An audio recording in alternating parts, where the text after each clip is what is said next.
الحمد لله نحمده ونستعينه ونؤمن به ونتوكل عليه ونعوذ بالله من شرور أنفسنا ومن سيئات أعمالنا من يهده الله فلا مضل له ومن يضلله فلا هادي له ونشهد أن لا إله إلا الله وحده لا شريك له ونشهد أن محمدا عبده ورسوله قال الله تعالى في كلامه المجيد بسم الله الرحمن الرحيم شهر رمضان الذي أنزل فيه القرآن هدى للناس وبينات من الهدى والفرقان إلى آخر الآية وقال النبي صلى الله عليه وسلم من أفطر يوما من رمضان من غير رخصة ولا مرض لم يقضه صوم الدهر كله وإن صام أو كما قال عليه الصلاة والسلام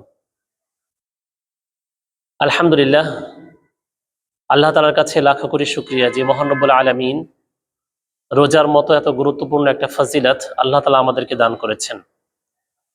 সম্মানিত ভিউয়ার্স, আজকে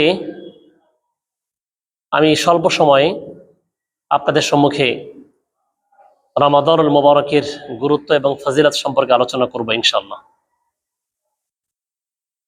আমি কোরআনুল কারীম থেকে যে আয়াতটি তেলাওয়াত করেছি সূরা বাকারার, আল্লাহ তাআলা বলেন শাহরু রমাদান আল্লাযী উনজিলা ফীহিল কুরআন।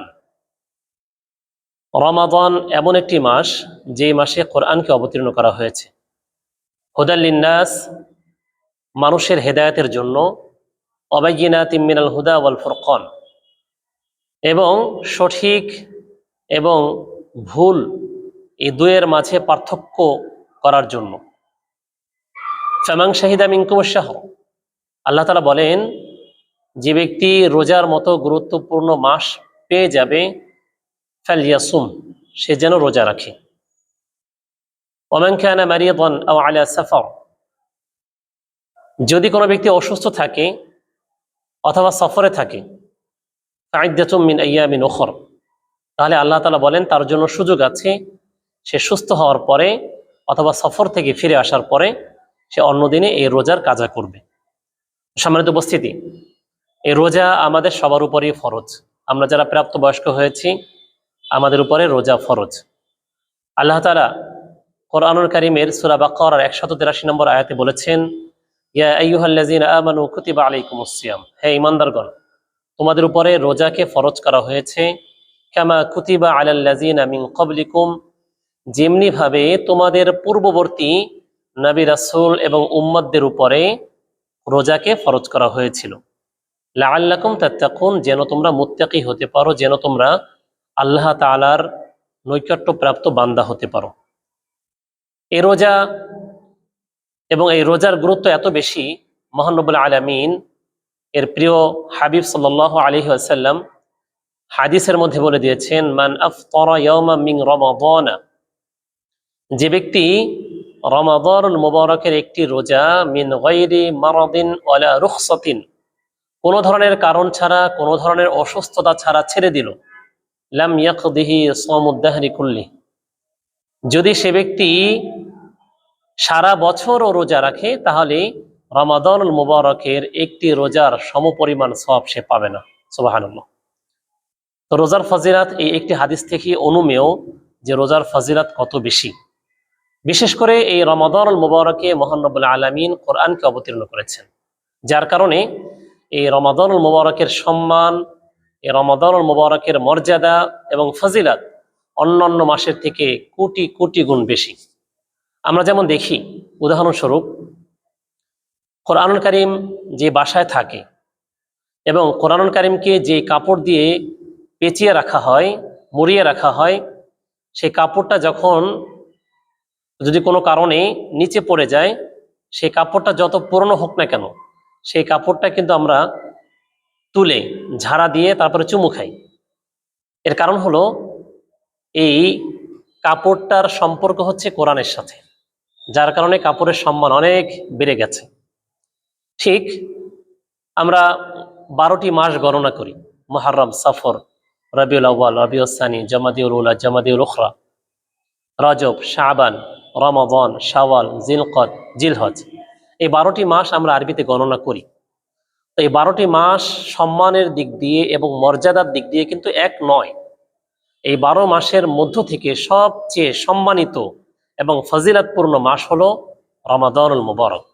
কারণ হলো আল্লাহ তাআলা বলেছেন, শাহরু রমাদান আল্লাযী উনজিলা ফীহিল কুরআন, এটা এমন একটি মাস, এই মাসে আমি কোরআনকে অবতীর্ণ করেছি। তো এই মাসে আল্লাহ তাআলা কোরআনকে অবতীর্ণ করার কারণে এই মাসের সম্মান, এই মাসের ফজিলত অন্যান্য মাসের থেকে অনেক অনেক বেশি গুণ বেশি এবং মর্যাদাপূর্ণ। তো এই জন্য আমরা যারা প্রাপ্তবয়স্ক হয়েছি, আমাদের যাদের উপরে রোজা ফরজ হয়েছে, আমরা অবশ্যই অবশ্যই রোজা রাখবো। এবার আসুন, রোজা কাদের উপরে ফরজ? প্রত্যেক প্রত্যেক প্রাপ্তবয়স্ক জ্ঞান সম্পন্ন ব্যক্তির উপরে রোজা ফরজ।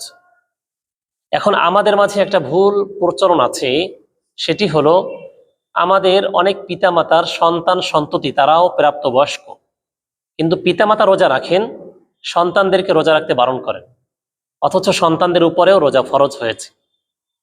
এটা মারাত্মক একটা অন্যায় এবং ভুল। কিয়ামতের ময়দানে মহান রব্বুল আলামিন ওই পিতামাতাকে জিজ্ঞাসা করবেন, হে আমার বান্দা, তোমাদের উপরে যেমনি রোজা ফরজ ছিল, তোমার সন্তানদের উপরেও রোজা ফরজ ছিল, তো তুমি নিজে রোজা রেখেছো, কিন্তু তোমার সন্তানদেরকে তুমি রোজা রাখাতে পারোনি, তাদেরকে রোজা রাখার জন্য উৎসাহিত করনি। আল্লাহ তাআলা এই প্রশ্ন আমাদেরকে করবেন, এবং এই প্রশ্ন করার পরে আমাদের কিন্তু উত্তর দেওয়ার সুযোগ থাকবে না। এই জন্য সকলকে আহ্বান করব, আমাদের যাদের সন্তান সন্ততি প্রাপ্তবয়স্ক হয়েছে তাদেরকে রোজা রাখার প্রতি আমরা উৎসাহিত করব, প্রয়োজনে বাধ্য করব। এই রমাদানুল মুবারক এমন একটি মাস, এই মাসটি পাওয়ার জন্য প্রত্যেক ধর্মপ্রাণ মুসলমান অপেক্ষমান থাকে। তো আলহামদুলিল্লাহ, আল্লাহ তাআলা আমাদেরকে এমন একটি মাস দান করেছেন, আমরা এমন একটি মাস পেয়েছি। এই মাসের সম্মান এবং মর্যাদা আমরা রক্ষা করব।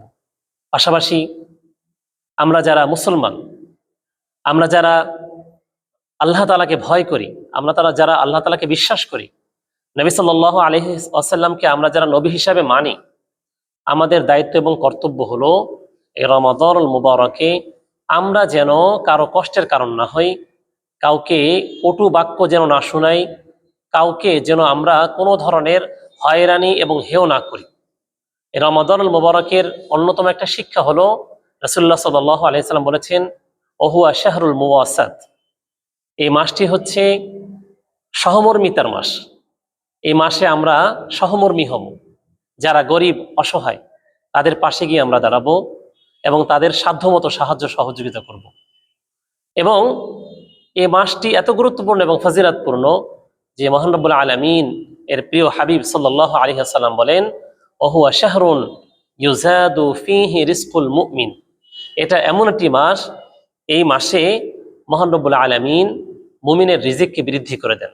দেখেন, আমরা সারা বছর যে খাবারগুলো খাই, রমাদানুল মুবারক আসলে আমরা কিন্তু তার তুলনায় একটু বেশি খাবারই খাই। যেমন যখন ইফতারের সময় হয়, আমরা বাহারি খাবারের আয়োজন করি, বিভিন্ন ধরনের ফল, বিভিন্ন ধরনের ভাজা পোড়া খাবার, আলুর চপ, বেগুনি, পেঁয়াজু, এরপরে ছোলা, এরপরে ফলের মধ্য থেকে আমরা বিভিন্ন ধরনের আইটেম আমরা রাখি। এই খাবারগুলো রমাদানুল মুবারকের কল্যাণে এবং আল্লাহ তাআলার রহমতের উসিলায় আমরা কিন্তু খাবারগুলো খেতে পারছি। এবং এটাই নবী সাল্লাল্লাহু আলাইহি সাল্লামের কথা, তিনি বলেছেন, রমাদানুল মুবারকে মহান রব্বুল আলামিন মুমিনের এবং রোজাদারের রিজিককে বৃদ্ধি করে দেন। তো আসুন সম্মানিত উপস্থিতি, এই এত সুমহান এবং মহিমান্বিত মাস পাওয়ার পরে আমরা সবাই রোজা রাখব। রোজার যেই বারাকাহ, রোজার যে ফজিলত, সেগুলো আমরা পরিপূর্ণ অর্জন করব ইনশাআল্লাহ। এবং আমাদের আশেপাশে যারা রোজা রাখেন না, তাদেরকেও আমরা রোজা রাখার জন্য উৎসাহিত করব, তাদেরকে দাওয়াত দিব, তাদেরকে বুঝাবো রোজার ভালো মন্দ কী, সেগুলো আমরা তাদেরকে জানাবো, বুঝাবো এবং তাদেরকে রোজা রাখার জন্য দাওয়াত দিব। পাশাপাশি আমরা 5 ওয়াক্ত নামাজ আদায় করব এবং সামাজিক যত ভালো কাজ আছে সেগুলো করব। বিশেষ করে আরেকটা দিক লক্ষণীয়, এই রমাদানুল মুবারকে যদি কোনো ব্যক্তি একটি আমল করে, একটি আমলের বিনিময়ে মহান রব্বুল আলামিন তাকে 700 গুণ পর্যন্ত সওয়াব বৃদ্ধি করে দেন। সুবহানাল্লাহ। তো আমরা এই সুবর্ণ সুযোগটাকে কাজে লাগাবো, আমরা বেশি বেশি কোরআন তেলাওয়াত করব, রাত্রিতে বেশি বেশি নফল ইবাদত করব এবং ভালো কাজ বেশি বেশি করব, মানুষকে দান এবং সদকা করব। যদি 1 টাকা দান করতে পারি কাউকে, তাহলে মহান রব্বুল আলামিন এই রমাদানুল মুবারকের উসিলায় আল্লাহ তাআলা আমাদেরকে 700 টাকা বা তার চেয়ে বেশি আল্লাহ তাআলা আমাদের দান করার সওয়াব দান করবেন। তো আসুন, যে বিষয়ে আলোচনা করলাম, যে দাওয়াতগুলো আমি আপনাদের কাছে পৌঁছালাম, আপনারা তার উপর আমল করুন এবং আমাকেও আমল করার তৌফিক দান করুন। আমিন। ওয়া আখিরু দাওয়ানা আলহামদুলিল্লাহি রাব্বিল আলামিন।